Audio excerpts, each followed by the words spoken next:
You're wrong about that. You did it badly. You're a terrible CTO. I don't say that. Imagine how bad that would sound, right? Yeah, not good for customer relationships. I wouldn't get anybody to work with me.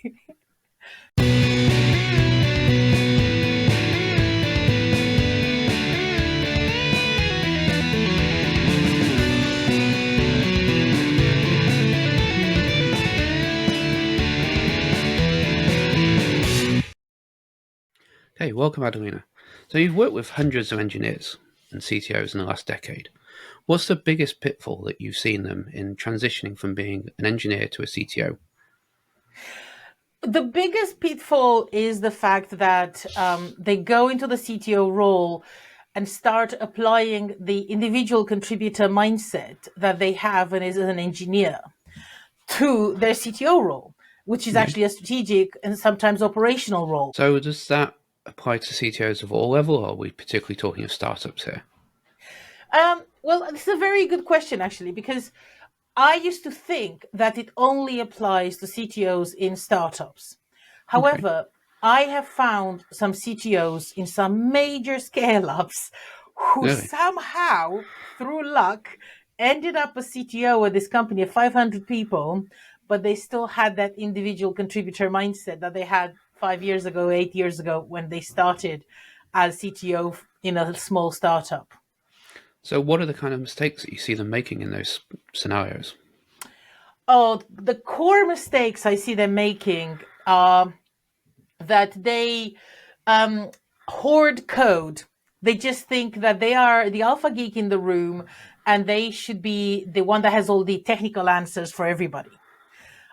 They also kind of intimidate people and scare them a bit. They make them feel scared to speak up because they get offended when people speak up because they think that I'm the chief technology officer, the biggest authority in this room. So nobody should contradict me.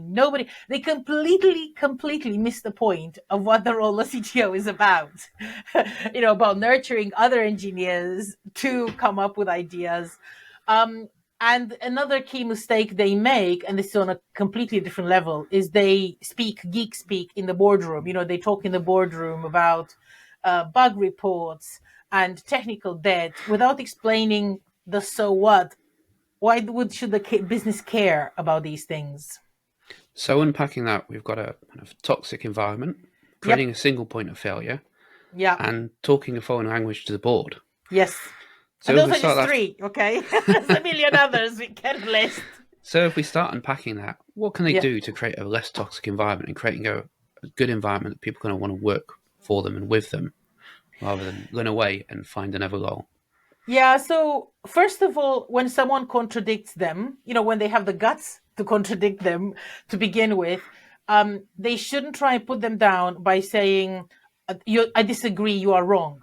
Even if, let's say, the engineer says 2 + 2 = 5, and, as you know, that's not true, not putting them down like that, like black and white, hardcore, you're wrong type of language, because when it comes from the CTO, that has a bigger impact than if it just comes from another engineer. It just has a different kind of status, different kind of clout. Therefore, it's really important for them to ask them questions to help them realize their own mistake, rather than saying things like, I disagree, that would never work, you don't know what you're talking about, that's wrong. That kind of language, that kind of very harsh language, really makes the engineers scared. And the other actually language I've seen was when the CTO says, I feel hurt and upset by your words. That again, as a CTO, you should never say something like that to your engineers. You're meant to be, even if their words hurt you, it would be good initially to understand more about what is it about their words that hurts you, and for you to analyze that with a coach rather than in front of them and telling them that kind of thing. Really, really makes the engineers very twitchy and anxious afterwards. So it's interesting you say that, because I've posted recently on LinkedIn about how we talk to people. And a lot of Yeah. engineers push back and say, but I want people to be blunt. I want to be able to talk to people bluntly. So is that all Yeah. talk? Or do you disagree with them? Oh, I love that question. So, on my CV, you can see that I did some training at ARM, and one of the training sessions that we carried out there was called "Unappreciated from Being Honest: How to Tell Them That They're Wrong." So that was a course exactly for that type of engineer who wants to be very direct. And I used to be one of those people. I used to like to be, and I still am very direct. But directness matters in context. If you have a higher status than the people that you're disagreeing with, you have to be very gentle in your disagreement because you can really crush them. And then they'll never tell you stuff anyway. So it completely messes up your leadership because you'll find out about problems very late. If, however, you're an engineer with another engineer, also being harsh, actually, especially trying to prove to someone else that they're wrong, there's a difference, between being direct and being harsh. I'm very direct, but I'm not necessarily harsh. When I give feedback to CTOs and tell them that they're not quite doing things the right way, I don't tell them you're wrong about that. You did it badly. You're a terrible CTO. I don't say that. Imagine how bad that would sound, right? Yeah, not good for customer relationships. I wouldn't get anybody to work with me. Cool. So can you give us another example of how engineers might talk to each other one-to-one that would be, direct, blunt, but not harsh, and that is harsh? So a bit of a contrast from some of the studies you've seen. Yeah. Case studies you've seen. Yeah. So, for example, if an engineer starts with, I disagree. I think you're wrong. Right? If an engineer starts with that, then obviously that puts the other person on the defensive straight away. If, however, the engineer starts with, I'm not sure about that. This is the piece where I don't quite understand. It doesn't quite match because in my mind, 2 + 2 = 4, not 5, but happy to discuss it. Right? You see, it's the same thing. You told them they're wrong, but you didn't kind of attack them emotionally. Does that make sense? That does. But again, I'll come back to a number of engineers have commented on my recent LinkedIn post. I didn't see it. I must look at it. Yeah. I argued for some of these kind of things, and a lot of people came back and said, I hate that. It's unauthentic. It's fluffy BS. Yeah. You're not being genuine. I don't want to work with people like that. It's very toxic. Yeah. Yeah. I know exactly what you mean. I can kind of see their point of view, but the flip side is it's equally toxic being that harsh. Exactly. And if they're on the receiving end of that harshness, I'm sure those same people would be just as offended as the rest of us. We're all humans. Yes. So what advice do you have for them? Beautiful question, John. Thank you so much. Absolutely beautiful question. I'm so glad you're hammering down on this because it's a really important point. And it's this kind of finesse of things that people miss. Very important point you make. So this is why I ran that course, Unappreciated for Being Honest, how to tell them they're wrong. Mm-hmm. Because the people who say, because I used to think the same. I used to think, well, I'm direct. It's your problem if you get offended, right? I used to feel exactly the same. Me too. Guilty as charged, right? Yep. So, but here's the thing, right? When I understood that the human brain, has effectively at the most basic level, these two levels, the emotional brain and the logical brain. And the emotional brain gets triggered when someone disagrees with you in harsh terms, like, I disagree, I think you're wrong, what the hell are you talking about? Humiliation in front of others, because you don't know any better. What the hell are you talking about? This is ridiculous. All of these things kind of being super harsh and direct in this kind of way. It's a demeaning way. That's the problem. Or it's an embarrassing way. It's the emotion attached to the directness. That's why I'm saying you can be direct, but not cruel. Yeah. And that's the difference. And I think a lot of engineers don't understand that refinement, that I am all for directness. I like to be very authentic, and I tell people things even when I know they won't like what I'm telling them. And I'm very well known for that. However, I also take into account the fact that making sure I'm not humiliating them in the process, making sure I'm not talking down at them and trying to big myself up. Well, I knew this all along. Things like that.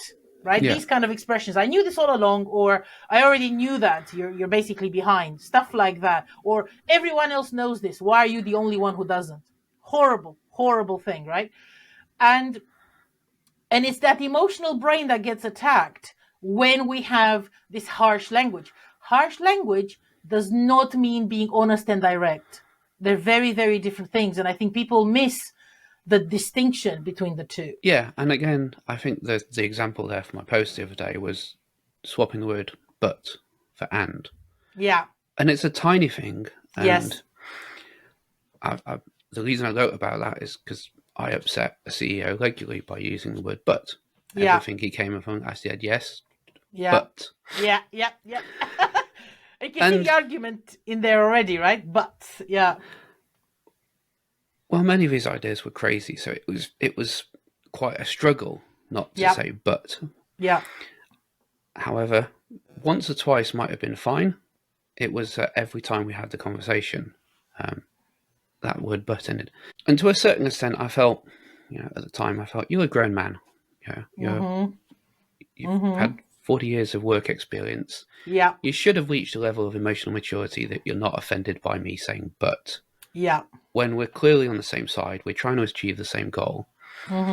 So it took me a little while to realize just quite how hurt he was by this. Yeah. So now I've recognized that, and I try to change. I try to do better. I'm not perfect. We talked about the CTO not talking to the board at the right level. How do we bring that back up to the board level? And do you see the same thing there, that the CTO is talking to the board very bluntly and very directly, and again coming across with this harshness and talking technical and being almost as the way we talk to other engineers and we talk to the computer, and that these are facts, we're discussing them, and and not getting to the point. Tell us what you've seen there. Yeah, so at board level is slightly different, because at board level, most engineers, I would say, try not to be rude, try not to be as direct, although they so they don't necessarily, most of them don't necessarily say you're wrong or things like that at board level. But the presentations they make to the board to give a status update on engineering, or to demonstrate their vision for engineering with regards to how this is going to help the company achieve its goals, that is still harsh. So that is still very technical and no connection to the business, no connection to how this is going to help us reach this market. How is it going to help us with customer retention? How is it going to help us with customer satisfaction? There is no connection between the engineering work and the business. It's just like, we're doing our thing, engineers being engineers. It's up to you to figure out how that helps the business. And obviously the board would be like, no, we're not. And that's why often CTOs like that, they think that the board wants to know details of how engineering works, because they start asking questions like, so how does embedded software help us? And that's not what the board mean by that. They mean, how is embedded software going to help us make money? Which is, the actual question. But just to finish off on that, they do have an arrogance with the board. So often they look down at the board as these peasants who don't understand technology. And the board members can tell. Because, a lot of board members have better soft skills and better, kind of psychological understanding of people than a lot of CTOs have. And obviously that doesn't go down well at all. And they often are removed from the board when they have that kind of attitude, to be honest. Okay, so there's two things I wanted to follow up on there. One is to talk about the course you showed me the other day that you have recently released about how to convince the board to buy into something. Yeah. But I was just going to pull a little bit of string there, talking about the soft skills.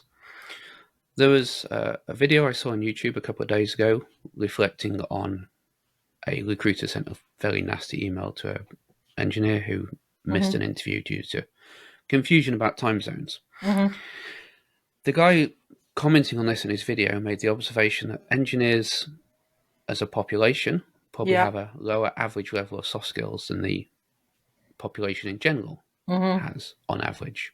Again, talking average across the whole population of software engineers in the whole population of the world. Does that match your experience? Honestly, on average, potentially. I have also seen engineers with amazing empathy. But I'd say on average, I suppose they do need soft skills more than a lot of, and by soft skills, I mean actually understanding how people tick. Yeah. You know, communication skills to understand how does your communication land. You know, everyone needs influencing, presentation, negotiation skills, and those are very much needed by engineers too. But the one skill that a lot of neurotypicals get, that a lot of neurodiverse people like me, who I'm also neurodiverse, you know, like a lot of engineers that I work with, a lot of neurodiverse people like me don't get, is that natural understanding of how your language comes across. You know, like we said earlier about the refinement between being direct and being indirect is seen as being a liar almost. So, Yeah. you know, being direct and being harsh. There's a difference in those terms. But when you are neurodiverse, sometimes I'm not sure you really get that. And I didn't get that early on. You know, I had people to explain to me, very kind people, who explained to me that when I speak like that, I'm harsh to people, and I'm harming people's feelings. I'm making people feel negatively towards me, even though I was honest. And you know, oh, honesty hurts, or whatever expression, you know, truth hurts, whatever expression people like to use. Yeah. But truth is truth is also a subjective thing sometimes, but also, even if logically, yes, you were wrong about 2 + 2 equaling 5, my ego is hurt. You proved me wrong in front of other people, or you made fun of that. Yeah. There's the way you deliver it. Yeah, yeah, Again, if you think back to that kind of school environment, your teachers don't tend, or a good teacher won't humiliate you in front of the class. They will have yeah, a quiet word and pick that out. yes, Cool. So I mentioned your course there. You have a course that you've recently put up that's how to influence people, and you talked about that kind of embedded software example within it. Would you like to tell people about the course and what that is and yes, how yeah, it yeah, can help them? sure. Yeah, so at the moment it's only been launched through a handful of newsletters for engineers and CTOs, including yours, I believe. Soon? Yeah, and it's called "How to Get the Board to Say Yes to Engineering Spend," and it's based on a real situation that I worked on with a chief technology officer who had about 15 years experience in about 4,000 people company. You know, this is not a 25-year-old who just started a business yesterday, right? And we were talking about, so in the video I give a specific example of what the CTO told the board and the CEO in the first instance, and how that didn't work for 9 months at every board meeting. And then how I helped him change his message and language to present the exact same business case, but in business terms rather than in engineering software design terms, which is what was presented to Yeah. begin with. I And how looked he through immediately got, yes. Sorry. Yeah, yeah. I looked through the video and I really liked the contrast. It was excellent at showing. I could almost have sat in that presentation, the original one, several times. I have, not about embedded software, but I've almost word for word seen the same thing. Yeah. And I've pushed people to make the second presentation, which did. So I thought it was a great contrast and example. Thank you. My obvious question from it, though, is where's the follow-up? Where's the live course where you're going to take people through an example and building on that and work with them some case studies? I don't have a live course booked yet because I'm recording a few other courses at the moment. But if people are interested in attending a live course, they're more than happy. I'm more than happy for them to message me, and I can happily organize one if there is interest in something like that. Right now, I don't have anything booked in because I'm so busy recording so many other courses. You know, one of them is going to come out on Udemy by the end of April. And it will be about how do you transition from engineer to CTO in under 3 years. Cool. Let's dig into that in a minute. But I think watching your course, I really liked what was shown. I think a lot of people will look at that, and it's probably easy for you to make the translation and see, but a lot of people that are making that first presentation will struggle with, how do I make that step? What are the steps to go through to make that transition?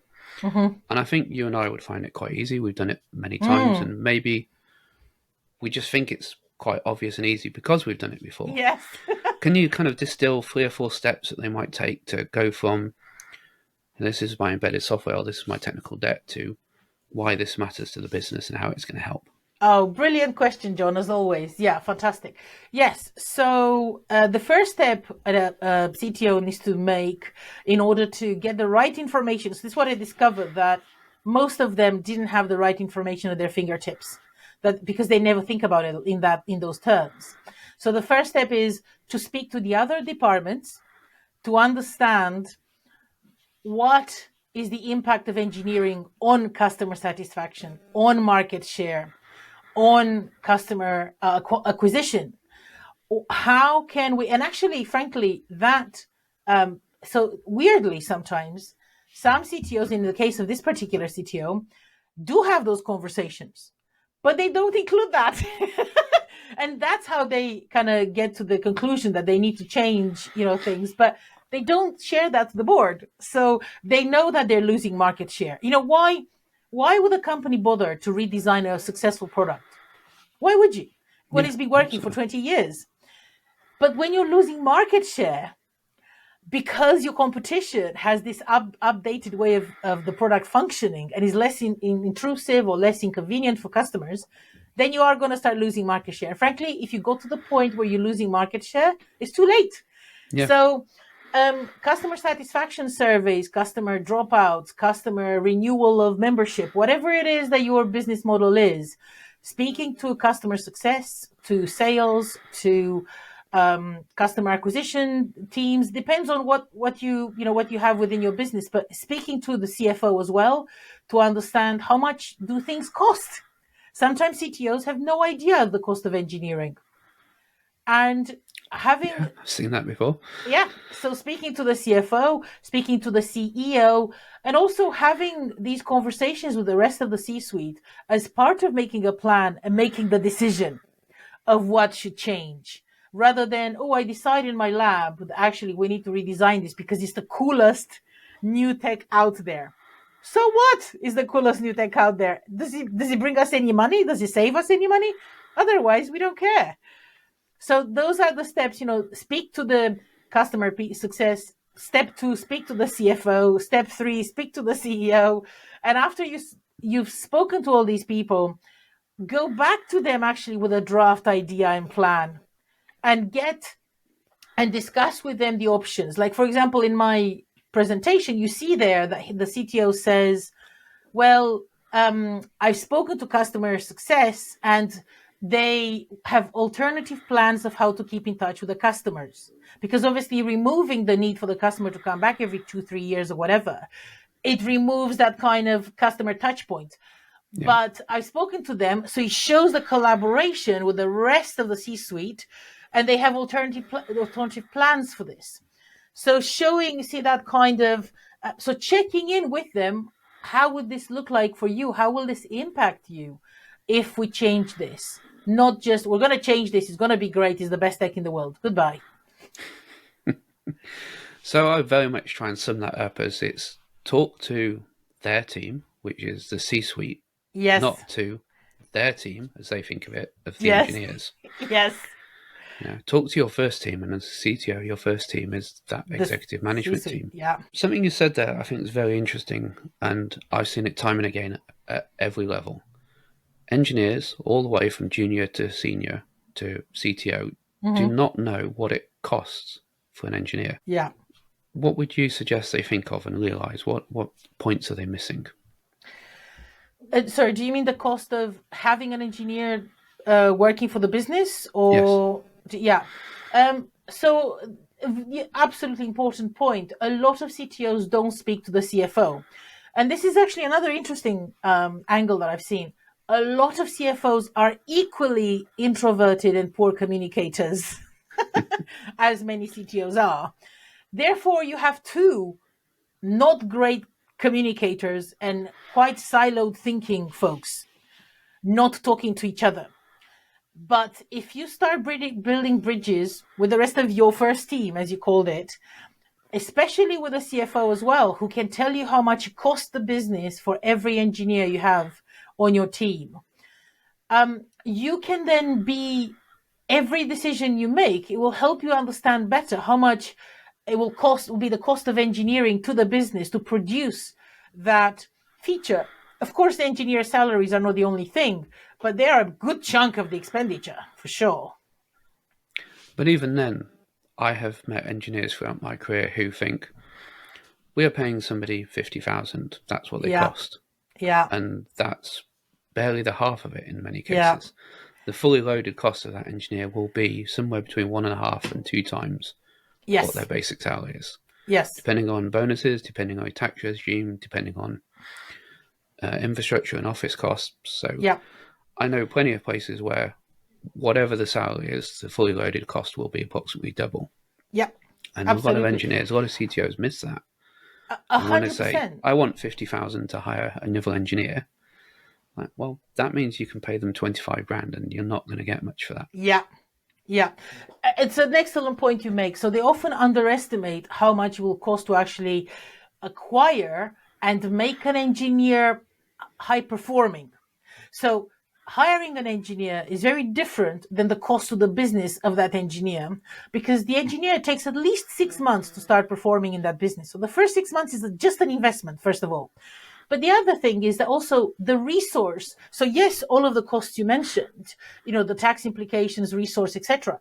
But actually, it's also the cost of the opportunity that the company is missing, because the most experienced engineer has to spend a lot of time in onboarding this engineer into the code, showing them how things work. They often forget to calculate that time as well, because actually, imagine if you have 5 experienced engineers who understand how things work and you're adding 10 new people. Those 5 new engineers are actually going to spend 90% of their time helping those 10 new people learning how stuff works. They're going to be less productive than they were before. They are, and they don't have to be. I've written quite passionately on LinkedIn recently about this and onboarding, that most companies make an absolute mess of their onboarding. Oh, God, yeah. And it shouldn't take 6 months to get somebody up to speed in most companies and to get them to being productive. We should be able to do that far quicker, but most hiring managers don't put the effort into. They think of hiring as like, write a quick job spec. Yeah. Normally they don't do a very good job of that. Nope. I do some interviews. They don't really do a good job of that. They pick some questions off the internet, whatever, and then somebody turns up. I greet them, give them some tickets, and off they go. Yeah. It needs to be more of a process than that. Yeah. Hiring should be, what do we really need? When do we need them? And planning 6 months in advance, if possible. Writing a job spec that details what are the skills and capabilities and attitudes and aptitudes we really need. And then designing an interview process that goes through not some question you found off the internet, but how do I test? How do I create a rubric against which to grade answers I get? And how do I test for the skills I have? And then how do I conduct an interview? How do I question people in such a way that I get the best out of them? I give them a chance to shine, because confrontational interviews where you try and trick people aren't going to tell you anything other than who's good at that kind of interviewing. You want questions that draw the best out of somebody, that are fairly broad but allow you to go deep on where their strengths are and where their experience is, and extract that best. And then when it comes to onboarding, that doesn't start on their first day. It starts from the moment you finish that interview and decide you're going to hire them. Yes. In dealing well with them, giving them a good experience, getting, if they're remote, a laptop or something out to them beforehand, getting all their usernames, passwords, getting all the pre-startup stuff that they need if there's any regulations that affect you. And most of the time, people don't invest in that. They don't set that up. Nope. So I'm passionately kind of frustrated by our industry and how badly we do all of that. Oh, I agree. And I mean, one of the key things I say to startups as well, because in a corporate, okay, that's a drop in the ocean. They don't even care, and it doesn't even show how badly that impacts that team, at least, in a corporate. But in a startup, if you do it like that, you are missing out on huge, huge opportunity there, because you could get the engineer to start documenting stuff for you, because startups are well known for poor documentation because they're rushing to get the product to market. And asking the onboarding engineer to start doing documentations for you is a brilliant way for them to learn the stuff, while being productive, and also being productive and speeding up the onboarding for other people who come after them. Yeah, for the next person behind them. I mean, I spent a lot of my time as a contractor, about a third of my career. And one of the things I've often done is come on, and again, as a contractor, you are expected to hit the ground running and start adding value from day one. Almost inevitably, the first way I've started doing that is joining a company and starting to go through saying, what's your onboarding? Like, I'm going to tidy this up for the person after me and make them productive and start feeding back. Perhaps that's another reason why I view productivity in 6 months is not possible, because in the UK, a lot of the contracting market was a 3-month contract. If you hadn't created value in the first 3 months, you would not get a renewal. So you had to deliver value. Yeah. And some of the contracts, some of the projects you'd be brought on for as a contract, the project was due to deliver in 5 months' time. You got a 3-month contract and you were helping to get that delivery. If you got extended it with another 2 months till you delivered and the project was done, then that's why you have contract resource. It would be goodbye on to the next one. I'd like to take us back now. You mentioned the course for becoming an engineer to a CTO in 3 years. That's an interesting course for you to put out, because we just talked about how a lot of CTOs don't have the right skill set. A lot of engineers move too quickly. Yeah.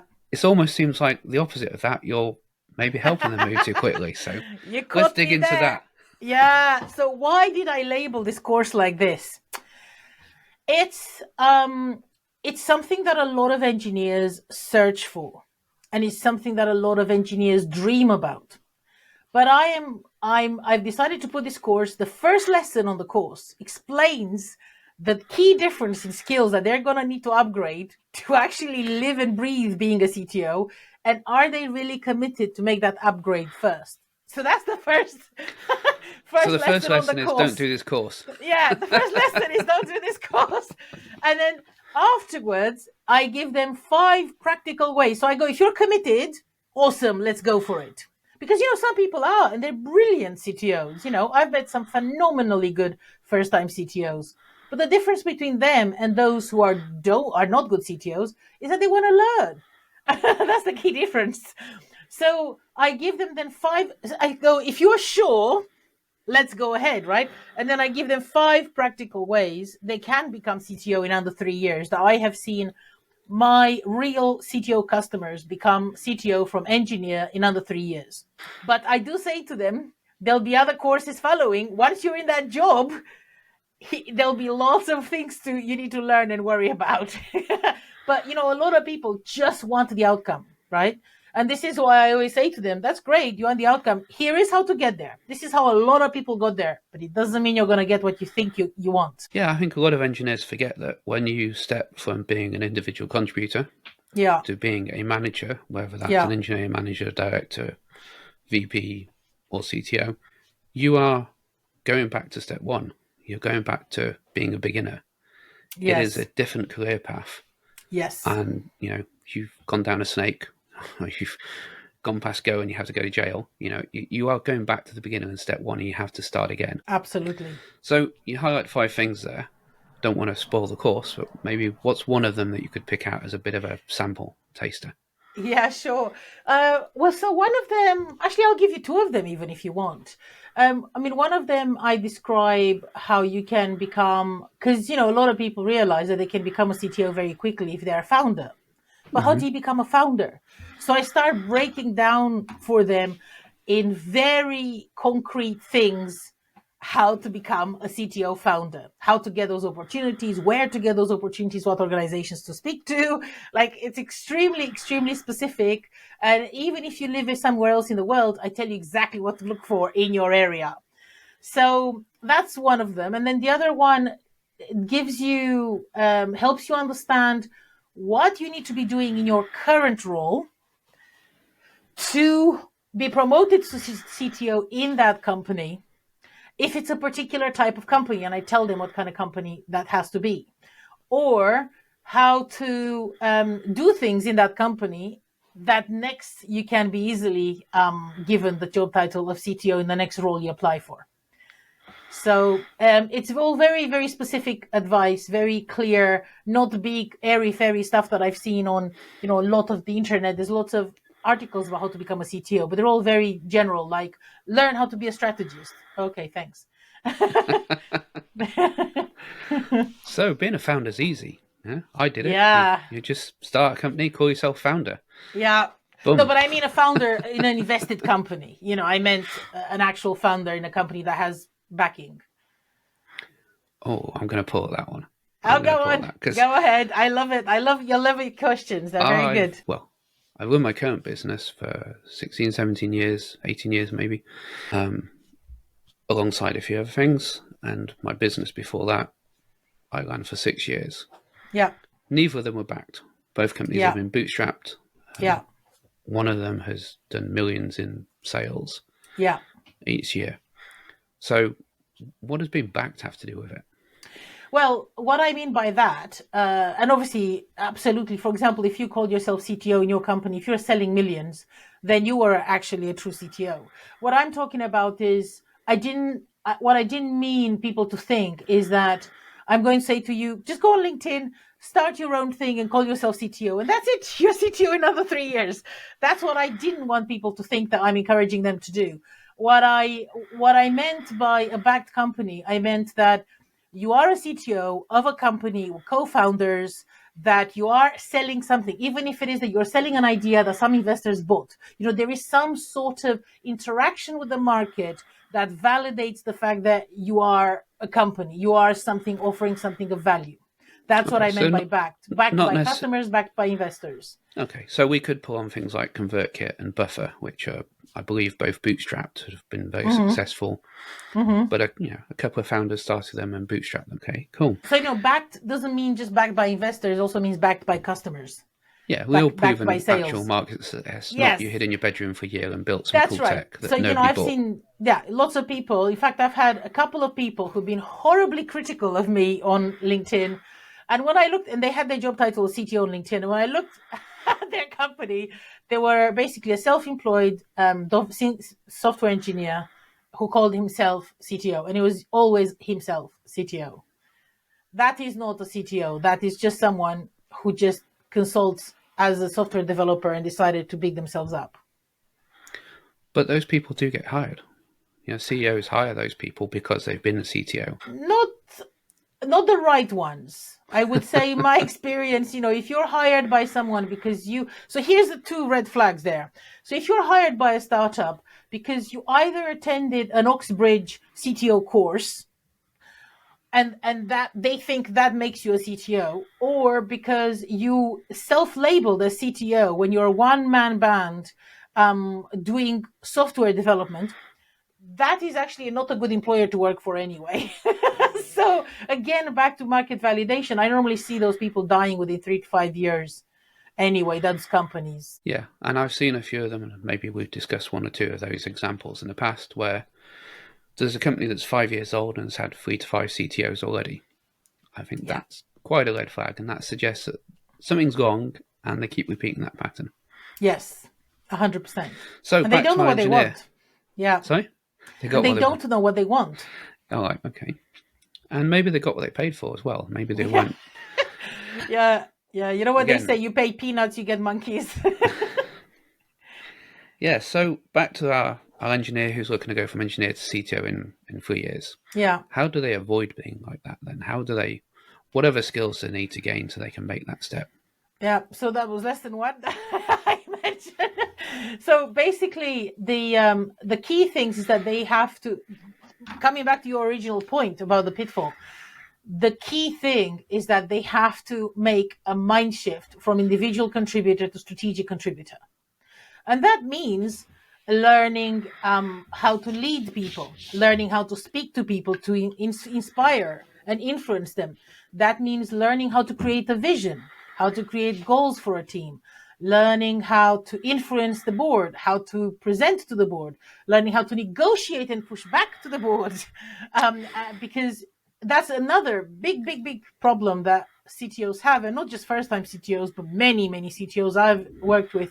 They struggle to negotiate with the board realistic timelines. And then they just kind of fall behind and they're seen as not credible. Because you're much more credible if you tell the board, I can do this by this date, instead of just saying, no, that can't be done. That's not going to work. So they have to seem to have 3 gears. No, it doesn't work. It can't be done. I will say yes to everything and hope for the best. And the best one is obviously saying, I can do this by this date. and kind of, it's implying we can't really do that by that date, but I can do this by this date. So being a proactive person in co-creating with the board what can be realistically delivered rather than letting them down and constantly losing credibility, either because they said yes when they knew it's not going to happen, or because they said no in such a destructive way that they just are seen as obstructive rather than as constructive. Yeah, no is not a valid answer in that, is it? You're there to figure out how we deliver the technology Exactly. to achieve the strategy. So Yeah. no, it can't be done means you're not fit for the job. Yes. Or, and again, arguably the same point, you haven't explained to the board why what they're looking for is not achievable, which again boils down to you're not in the right position being able to explain it to them. Yeah. So how can a CTO that's in that position maybe doesn't quite have the right skills, how can they go about acquiring them? Where can they come to for help? So with regards to acquiring those skills, obviously I can help them because that's why I talk about this a lot, because I'm really passionate, to be honest, about getting engineers be respected and credible members in the boardroom. We need them to be, actually, to get great technology out there quickly. So really, it's good for the world if they are. So they can, I can do one-to-one sessions with them and help them in that way. They also can try doing lots of soft skills. If their employer has, presentation, negotiation, influencing skill, just do them anyway, because they'll might give you a tiny little tool. It doesn't mean you'll necessarily know how to apply that straight away. But when I talk to you about them in session and I show you how it applies in reality to your real work situations, you'll have a bit of a familiarity to it rather than it being a completely novel concept.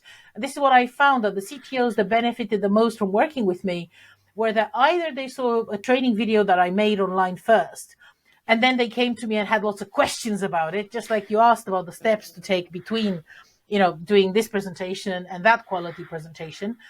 And it just helps them accelerate their improvement when they have someone like me on their side. And I actually never recommend coaching as the only solution to their problems. And that's something that, if you want, I'll happily explain and explore. Okay, I'm going to dig into a couple of things there as well. Yeah. So when I was making a few mistakes in my own handling of an executive team, one of the things I looked to do is work with an executive coach and figure out ways that I could deal with things better. And another thing that I picked up on was one of the VPs at Google, I think it was, had written or been mentioned in one of the books about the company that he'd written a user guide for how to use him. Very engineer thing to do. This is my user manual. Yep. And I mentioned both of these to some of the executive team that I was looking at, and I got quite negative responses. They're like, "Oh, you're such a nerd," or quite negative about it, and said that it would undermine my credibility. What do you think to that? How do you think that a CTO or an engineer manager, somebody that's looking to do that, can approach that within the business or with outside? Do you think that reflects on the benefit of it, or do you think it reflects badly on, say, that executive team? Sorry, that was a lot of questions. To have a user manual for yourself as a CTO that you share with your C-suite colleagues, is that what you mean? That was something that I was looking at, yes. I was not CTO, but I was on that team. Yeah. So I can see how that's very much an engineering approach, a very geeky approach. I would actually quite like it, and I think that would be quite fun, but I'm not the target audience, right? Because the target audience are normally neurotypicals who look at something like that and go, ooh, your status would be lowered by this. So again, it's about coming back to who are you trying to influence? If you're trying to influence other engineers, that kind of manual will probably go down very nicely. However, if you're trying to influence some neurotypical people who have a sales background, marketing background, very commercial finance background, they will look at that and think, oh, that's strange. That's not how we do things around here. Therefore, they are right. Probably might lower your credibility. So again, sharing those kind of things with them, if for example, it depends on what was shared in that kind of manual. for example, like I process things like this, or I like ideas to be sent to me a week in advance so I can read them before the board meeting. Or it depends on what was in that manual, because there are other softer ways to get that information across to them to understand each other and work well as a team, other than just through a manual. So that's it. And I was a bit of a leading question there, because a few years later I joined another company. I would say the average age of everyone in that engineering organization, including the product owners, was late 20s, early 30s. Yeah. And they had a culture throughout of creating those user guides, all the way up to the CTO. Yeah. So I also think it's a bit of an age thing now. And again, I've seen on LinkedIn a few people talking about this, and maybe it's a small sample size, but it does seem to be more common amongst the ladies who are CTOs and VP engineers, that they're promoting that within their teams. And again, it does seem to be at the younger end of the spectrum. And I think I quite like the way that the culture is changing as we absolutely fresh ideas, and maybe more open to discussing this, maybe more accepting amongst the younger generation. I was going to write actually a LinkedIn post about this. I've been working with some very young leaders recently, and I am really hopeful for the future of technology companies, especially, who have engineers as leaders, because they're much more interested in working well with each other and not putting each other down. I mean, again, like I said earlier, these kind of manuals, I think, work very well in some settings. But if you're talking to a 60-year-old, white male who's been in business for 40 years, has a very set ways of doing things, you bring up something like that to them and they just look at you like you have two heads. Were you in that meeting with me? You just described it perfectly. I'm often a mind reader, Again, it's about context, the environment you're in, the culture you're in, the people you're working with. Yeah, absolutely. And I think that's changing, and much more for the better. I've also noticed, slight divergence here, but as I've got more involved in a younger generation, shall we say, doing their startups and in the creator economy, shall we say, again, on LinkedIn and people around there, I've noticed increasingly that when I started my first business, everyone talks about competition and competing and how do you beat the competition. And there was far more discussion of business as war. Yes. The art of war is widely mentioned, and there's a lot of management and strategy stuff all comes from military doctrine and so on. Where now, increasingly, the people I'm dealing with who are, say, under 35, I don't want to pigeonhole it, but the younger people are viewing it instead as like, hey, there's a big world out there. We can all collaborate. Even if we appear to compete, we can still collaborate. Let's share ideas. Let's talk. Let's see how we can help each other. There's plenty for everyone. More of that abundance mindset, and it's a very different attitude. And I found that I have a couple of networking groups of peers that, we're all doing similar things, but we're helping each other. Again, I think that's a really positive change. Oh, I agree. So do you see any peer groups of CTOs that are helping each other that could be, a similar mirror to that?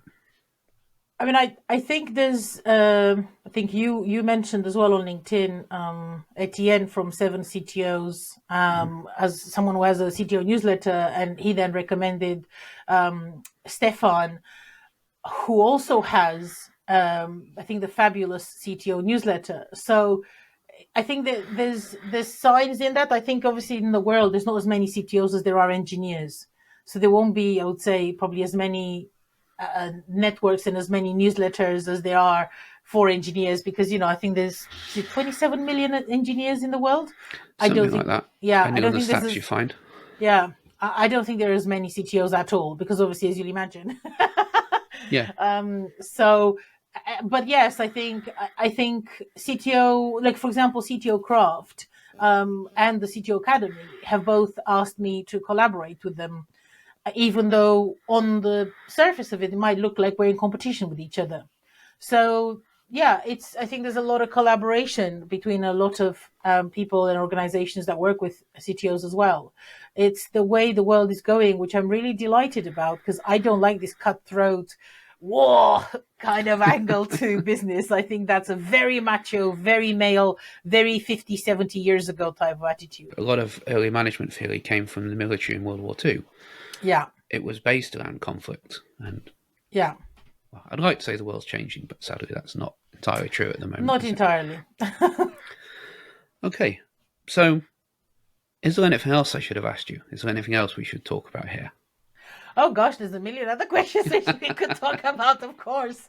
But no, I think if there is one key message that I'd like to let engineers and CTOs ponder on as we're closing the episode, it would be, if everyone else doesn't seem to get it, if everyone else seems to not understand just how amazing technology is or how amazing you are for creating this technology, it means that you are not communicating it to the right level in the right way. That is my key message I'd like to let engineers, and reach out for help, because someone like me, and there's plenty other people who do similar things to me, can help you accelerate, become a really successful CTO. Otherwise, you can be stuck in limbo between engineer and not quite CTO. And that's a very hard place to be in your career. Absolutely. Thank you very much, Adelina. Where can people find you? On LinkedIn mainly. I'm very active there. Every day I post something. Adelina Chalmers, just after LinkedIn. That's my tag. And also geekwhisperer.co.uk is my website. You can find there my contact details as well. If you just Google my name, there'll be lots of articles coming up anyway. Okay, excellent. Thank you very much.